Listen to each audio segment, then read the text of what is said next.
The highlighter I put on my nose this morning makes it look like I have really specifically oily skin, but like no shade. Hello users of the internet and welcome to my YouTube channel. If you're one of my current 600 subscribers, then welcome back, and if you're not, reevaluate if that's the right choice for you. So I haven't made a video for a while because I'm a subpar human and don't deserve to be on this platform, but I recently felt the need to come back because I am once again fueled by rage. Literally outside my window it is storming right now because pathetic fallacy is real. A few weeks ago, I started watching Nbc'S show Rise. If you haven't heard of it, I envy you. I'd obviously seen billboards around and the trailer, and from the looks of it, it looked like a really terrible soap opera with singing. And now that I've seen it, I can 100% confirm that that is true. It's all about a high school somewhere in the east coast of America and revolves around a teacher played by Ted Mosby from How I Met Your Mother. He decides to take over the theatre department because apparently that's a thing that you can just do whenever you feel like it, and direct the 2018 school musical. Look, when you set a show in high school that revolves around musical theatre, it is inevitable that you are going to have comparisons to Glee. I may or may not have mentioned on this channel that I used to be the world's biggest Glee, but I'm not even letting my bias cloud my judgment. Smash, RIP, used to get compared to Glee all the time. Pitch Perfect got compared to Glee. So it makes sense that when you hear the premise of this show, you think of the successful 2009 Ryan Murphy musical comedy. But I thought that it would at least be vaguely different. Yes, there's a high school, yes, there's singing, but there would be different characters and a different plot and be a different show. But apparently not.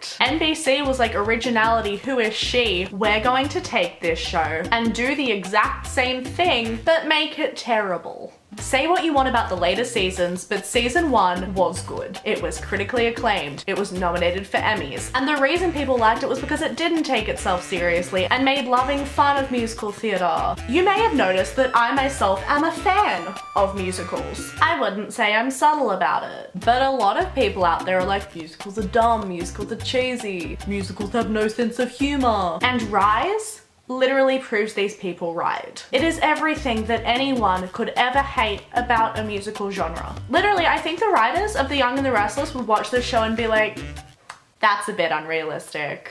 So far my judgments have been a bit vague, but I'm about to break it down for you. It's literally Glee as a soap opera starring Ted Mosby, Moana, and Barb from Stranger Things. Which, I'm not gonna lie, has the potential to be an iconic trio. But that potential is not only not realized, it is shot in the face. How is it similar to Glee, you may ask? In every single way imaginable. Ted Mosby's character, who I do not respect enough to give a name, is 100% a knockoff Mr. Shoe. He's a high school English teacher who's passionate about musical theatre despite never having shown any interest in it in the past, and has the desire to bully kids into being just as unqualified and passionate about it as he is. You've got main character footballer Robbie, aka Finn Hudson, aka Troy Bolton, who is on the football team, but also wants to pursue music and apparently can't do that despite realistically no one caring and there being no time clash whatsoever. Just when you think his life and storyline can't get any more complicated and unoriginal, he also happens to show romantic interest in a girl who's into musical theatre, which is a scandal because he's already got a blonde cheerleader girlfriend. Because we love brand new concepts.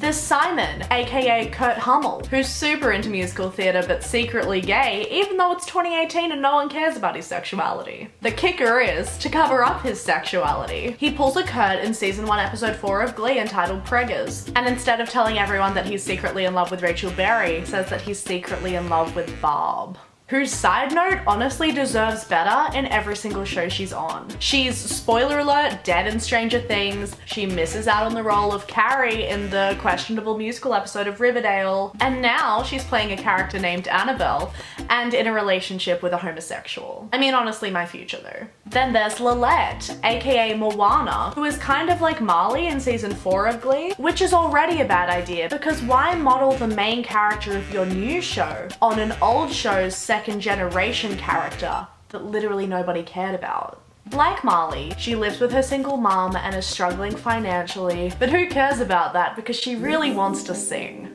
There's also Macius, who has the world's stupidest name and is pulling Sam and is secretly homeless. The Rachel Berry equivalent would be Gwen, who is the most talented and knows she's the most talented, but isn't the lead role in the fictional musical because she didn't voice a Disney princess. And then the Mercedes equivalent is this random girl who I didn't even know existed until last episode, but who literally just comes in at the end and riffs all over the place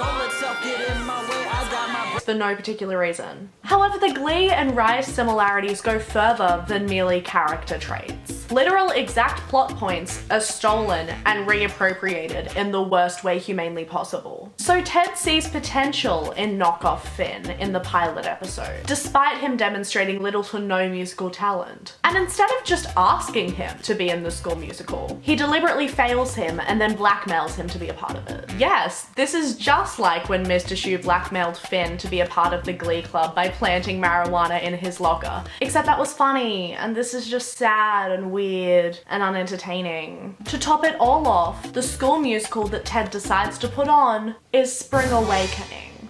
Number 1, that is the world's worst idea for a school musical. Spring Awakening is about a lack of knowledge about sex, suppression of sexuality, abortion, incest, domestic violence. The list goes on. So I don't know in what universe that would be appropriate for a bunch of 15-year-olds to put on. If you want to kind of get a vibe of what it's like, then stay tuned for an always helpful reenactment.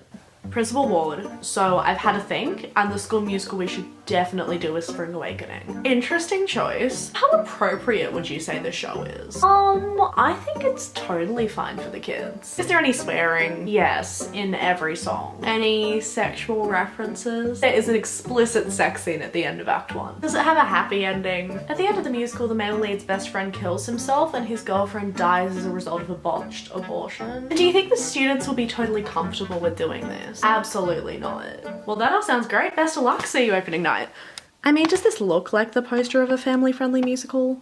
Number 2, significant members of the original Broadway cast of Spring Awakening include Leah Michele, Jonathan Groff, Jenna Ushkowitz, Skylar Aston, Phoebe Stroll, all of whom have been on Glee in some capacity. And while that about does it with the Glee similarities, there are about 1,000 more reasons why this show is just terrible. The acting is horrible. Ted's character is the most annoying man I've ever seen portrayed on screen. I don't think I'll ever be able to watch How I Met Your Mother in the same light again. Every single line of dialogue is the most cringe thing you've ever heard. Ted trying to be passionate about Spring Awakening is just him going like this for 40 minutes per episode. So in summary, the show is dramatic and horrible, but it's up to you whether or not you want to watch it.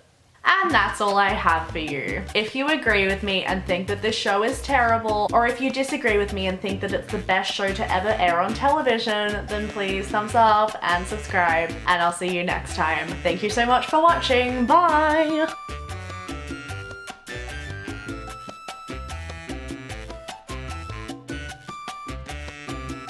Actually just googled it and the show has been cancelled. So no season 2. So this video is kind of irrelevant.